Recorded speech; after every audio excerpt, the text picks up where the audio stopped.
Coastal Carolina University's Chanticleers is getting ready for another exciting football season. Today, I talk one-on-one with head football coach Jamey Chadwell about how they're preparing for the season for this edition of Quintin's Close-Ups. And if you haven't already, subscribe to my YouTube channel and like Quintin's Close-Ups on Facebook. Coach Jamey Chadwell, welcome back to Quintin's Close-Ups. Hey, thank you, Quintin. It's exciting to be back on with you again. Yes, sir. The East Tennessee native. God's country. Exactly right. I was just in Nashville a couple of weeks ago and loved it there. My first time ever there, loved it there. And obviously, you're the head football coach up at Coastal Carolina University in Conway. Let me ask you this, Coach. How are you putting forth a campaign to increase your lofty standard?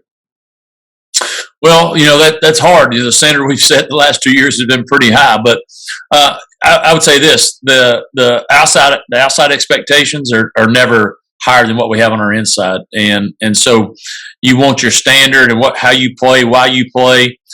You want that to never change. And our big thing is our guys play for each other. They play for a bigger purpose than themselves, and that's how we continue to raise the standard, because you get guys that buy into that. What is that big purpose right now, Coach? Well, our main thing is just to play for the brother beside you. If you love somebody, our big thing is if you love somebody, you do things for them, for their joy more than your own. And so our purpose is for us to be our individual and team best every day, and that our job is to love each other. If you love something, then you sacrifice for it, and that's how we do it. As a matter of fact, you have 4 returning starters and 1 new incomer with Sam Pinckney as the wide receiver. Who is your impact player right now, Coach? Well, obviously that's a good question. We do have the quarterback back, which, as you know, is a big deal. And then after that, we got some young guys. I think you're going to see a Braden Bennett, a running back that had a good season for us last year. I think you're going to see a breakout year for him. I think he's going to be an impact guy. You mentioned Sam Pinckney. And I think we're going to have a young receiver, Jared Brown, that's really going to have a good year. Yeah, and as a matter of fact, Grayson McCall is making some good news, as you know. You said despite not going to the full throttle in the early stages of the fall camp, Grayson McCall will be ready for the Army game on September 3rd. What did McCall replace those full throttles with to get ready for this particular game? Well, I think when you're not able to practice as much as you want, you really have to stay up on it from a mental standpoint. You got to really get into the video and do the things that you can do. And so he's done a really good job of that, of preparing himself when he's not able to do everything that everybody else is, putting himself in a position, at least knowledge-wise, mental-wise, to when he gets his chance back out there, that he's sharp. And what supporting cast does Mr. McCall have around him? Well, we did lose a lot of good ones, and so we've mentioned previously a Sam Pinckney. I think a Jared Brown. I think a Chris Rones, a young wide receiver, a Damian Thompson, Tyson Mobley. We've got a lot of names, but a lot of people don't know who they are, and so it's their opportunity to shine right now, and they got to go out and take advantage of it, and hopefully Grayson can play at a high level and help those guys look good too. And you just mentioned, Coach, you replaced a lot of key players. What are your key roster concerns right now? Well, I think 2 things. I think one, just who's going to be the guy, out there in the wide receiver that you can count on third down. Not first and second, but on third down when it matters. Who's the guy you can count on? Right. And then up front, depth up front of the offensive line. And then on the defensive side of the ball, who's just going to be the leader? Like, I think we got some players that can play. Who's going to be the leader of that group when things aren't going well? Who's going to stand up and say, hey, this is not how we do things? And okay, let me go back 2 years ago to right now, Coach, to continue to build off of what you all have had over the last 2 years. Are you preparing to have Josiah Stewart to lead that particular defense? Well, we hope so. He had a tremendous year, as you know, and out of the gate. A lot of people didn't know what was going on and didn't recognize it, and he had a tremendous year. So he's a guy there that can. He was preseason player of the year in this league, and so he's got that ability. And so if he continues to play the way he's capable, he'd definitely be the guy that we can look at to say, hey, follow and listen. And this might be a redundant question, but how is he preparing himself for this top job potentially?